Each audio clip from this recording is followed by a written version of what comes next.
Nunca está de más afirmar que la libertad es un valor en sí mismo y al margen de cualquier resultado que pueda obtener es una cosa que todos debemos defender. Sin embargo, estos populismos demuestran que además la libertad tiene efectos concretos. Ya hemos visto la descripción que ha hecho Asdrúbal Aguiar de lo que ocurre en Venezuela y en los otros países ocurre lo mismo y los populismos lamentablemente para ellos tarde o temprano tienen un final muy decantado. Hace 4 años o 5 años iniciamos estos paneles con un panel que se llamaba La Democracia en América, y Edmundo Jarquín fue uno de esos panelistas, y que nos contó qué es lo que en ese momento parecía uno de los países paradigmáticos en cuanto al populismo y a la falta de institucionalidad. Edmundo Jarquín ha sido candidato a la presidencia de su país y ha sido candidato a la vicepresidencia, ambas, por el movimiento renovador sandinista. Fue ministro de Cooperación Externa y embajador de Nicaragua en México y en España. Trabajó muchos años en el Banco Interamericano de Desarrollo, lo cual le ha dado un panorama más extenso de lo que pasa en toda América Latina, y actualmente está trabajando en su libro sobre la naturaleza antidemocrática del gobierno de Daniel Ortega. Edmundo. Bueno, muchas gracias, Guillermo. Y gracias a ustedes por la oportunidad de compartir mis reflexiones sobre el caso de Nicaragua. En noviembre del 2007, cuando la andadura del gobierno de Chávez ya tenía varios años, pues se había iniciado en el 99, el de Morales avanzaba a concluir su segundo año y recién transcurría el primer año del gobierno de Ortega en esta nueva época y de Correa en el Ecuador, fui invitado a presentar mis reflexiones en un seminario en Madrid organizado por la Fundación Pablo Iglesias del Partido Socialista Obrero Español. Recuerdo que inicié mi intervención preguntándome si la asociación que ya se establecía en la prensa en cuanto a los casos de Nicaragua, Venezuela, Ecuador y Bolivia se justificaba, y me contesté diciendo que sí y que no.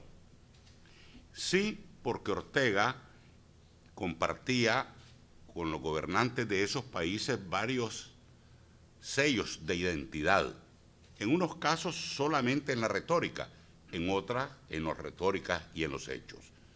Hostilidad con la economía de mercado, hostilidad con la democracia liberal, hostilidad con los Estados Unidos y el mundo desarrollado, hostilidad con la globalización, menosprecio del Estado de Derecho y un perfil autoritario afincado en un mesianismo casi delirante.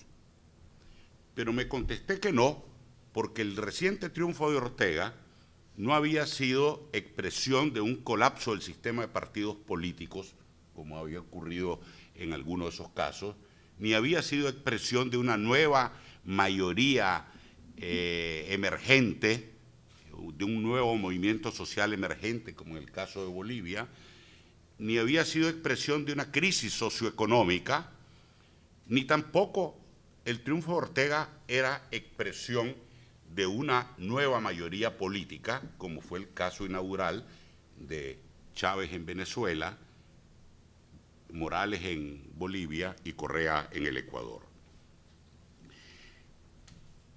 El triunfo de Ortega, señalé yo, se había explicado por un accidente político y un incidente institucional.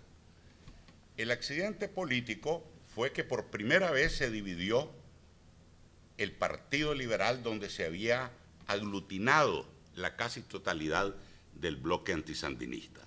Y Ortega, a partir de esa división, ganó en el 2006 con menos votos de aquellos con los cuales había perdido en 1990, 1996 y 2001.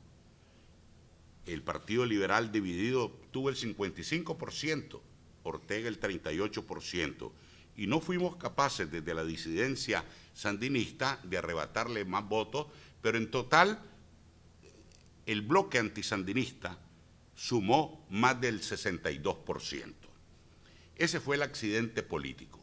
El incidente institucional fue un entendimiento que se tradujo en reformas constitucionales, que se fraguó en 1998, 1999 y que se constitucionalizó en reformas en el año 2000 a partir del entendimiento, porque pertenecen al mismo espacio cultural y valorativo de dos caudillos, Ortega y Alemán. Y ese pacto, como se le conoce en Nicaragua, implicó, entre otras cosas, que el umbral para ganar en primera vuelta en las elecciones en Nicaragua se redujera del 45 al 40% o al 35% si el que ganaba las elecciones obtenía más de 5 puntos de ventaja sobre el que quedaba en segundo lugar. Ese fue el caso en el 2006 y lo que explica el triunfo de Ortega, que no es, por tanto, en esta clave de comparación, expresión de una nueva mayoría política como en los otros casos. Pero el pacto entre Alemán y Ortega implicaba también profundas reformas orientadas a establecer un bipartidismo y un bicaudillismo forzado, y significó la distribución por partes iguales de las magistraturas en la Corte Suprema de Justicia, en el Consejo Supremo Electoral y en los órganos de control y supervisión. Ortega en el poder y Alemán extremadamente disminuido en la opinión pública por las consecuencias de esos entendimientos, condujo a que Ortega se quedara con el monopolio total de la Corte Suprema de Justicia, del Consejo Supremo Electoral, de la Contraloría y de todas las instancias de fiscalización y control. El gobierno de Ortega ha puesto marcha atrás a 3 incipientes progresos de magnitud histórica en Nicaragua. En primer lugar, fue únicamente a partir de 1990 que Nicaragua empezó a alcanzar un umbral elemental de la modernidad política, que es la desprivatización del monopolio de la fuerza. Hasta antes de los gobiernos de Violeta Chamorro, Arnoldo Alemán y Enrique Bolaño, el monopolio de la fuerza, que es un estado premoderno en términos políticos, siempre estuvo privatizado en Nicaragua, o por un partido político o por un caudillo. Ejército sandinista en los 80, ejército guardia somocista durante casi medio siglo, ejército liberal antes, ejército conservador. A ese proceso de desprivatización del monopolio de la fuerza, habiendo pasado a ser el ejército institucional y profesional, y lo mismo la policía, Ortega le ha puesto marcha atrás a través de un procedimiento singular. Ejerce el monopolio de la violencia en las calles a través de fuerzas paramilitares que apalean, morterean, balacean a cualquier manifestación de protesta, por pacífica que sea. Y cada vez más amarra las manos a las policías que constantemente avanza en el proceso de deterioro de voltear a ver para otros lados en los momentos en que las fuerzas de choque de Ortega aplastan cualquier vestigio de oposición. El segundo gran proceso histórico al cual Ortega le ha puesto marcha atrás es el de tener un sistema electoral creíble, confiable. En todo el siglo XX, cuando los historiadores buscan una elección en Nicaragua en que se haya aceptado que los votos se contaran bien, solo identifican uno, la de 1928, en que los votos los contó la marinería norteamericana. Nunca, en todo el siglo XX, nosotros tuvimos un proceso electoral aceptado como creíble y democrático. A eso le ha puesto marcha atrás Ortega. Cuando vimos sus arranques autoritarios, dictadura institucional, lo llamé en esa exposición de noviembre del 2007 en Madrid, nos reunificamos todos los sectores antiorteguistas y fuimos juntos a las elecciones municipales del 2008 y Ortega perdió Managua, León, Masaya, las principales ciudades donde siempre el Frente Sandinista, por el alto nivel de abstención de las elecciones locales, ganaba. Y es hoy, y el Consejo Supremo Electoral se niega a cotejar las actas. A partir de ese control, de ese monopolio de toda la institucionalidad, fuimos a las elecciones del 2011. En las elecciones del 2011, Ortega invirtió totalmente la tendencia histórica. Él, que nunca había sacado más del 38%, se adjudicó el 62%. Para que eso sea posible, y sin que sepamos con certeza cuáles son los resultados, porque ahora ya no se publican los resultados junta de receptora de votos por junta receptora de votos. Ese es parte del proceso de deterioro del sistema electoral. Para que eso sea cierto, que Ortega obtuvo el 62% en las elecciones del 2011, se requeriría que el 80% de las juntas en las cuales Ortega siempre perdió por el 10% más de los votos habían cambiado sus preferencias políticas. Eso significaría que en todas las juntas ocurrió lo que ocurre en la junta receptora de votos, en la cual yo usualmente voto. Es donde vota la expresidenta Chamorro, un barrio de clase media alta y donde no existen programas clientelares que pudieran haber cambiado las preferencias políticas. En el 2001, el Frente Sandinista obtuvo en esa junta receptora de votos el 34%, en el 2004 el 33%, en el 2006 el 27%, en el 2008 el 34% y en el 2011 el 63%. Esto tendría que haber ocurrido en el 80% de las juntas receptoras de votos semejantes a esta.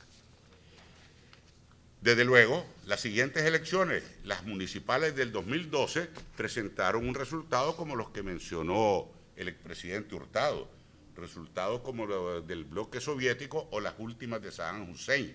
De 151 alcaldías, Ortega se adjudicó 134, es decir, el 90%. El tercer gran proceso histórico,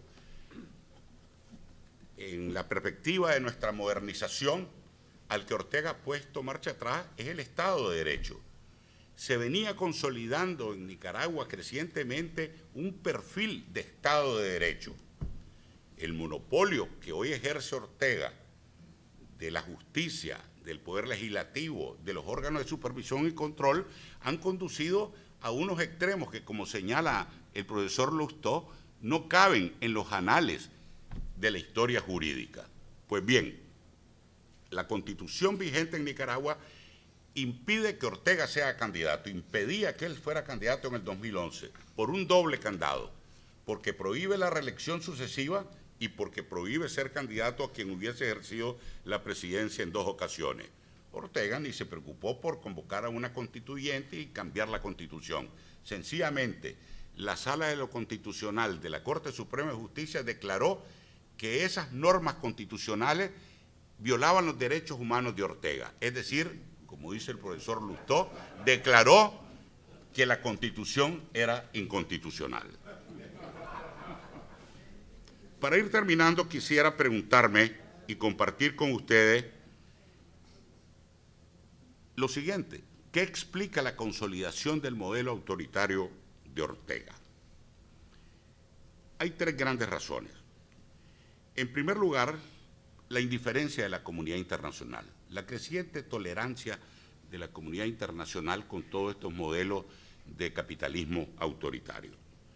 En segundo lugar, el que dispone de un poderosísimo aparato partidario cada vez más organizado, no para el debate de ideas ni para movilizar ciudadanos a las votaciones, sino para el control territorial.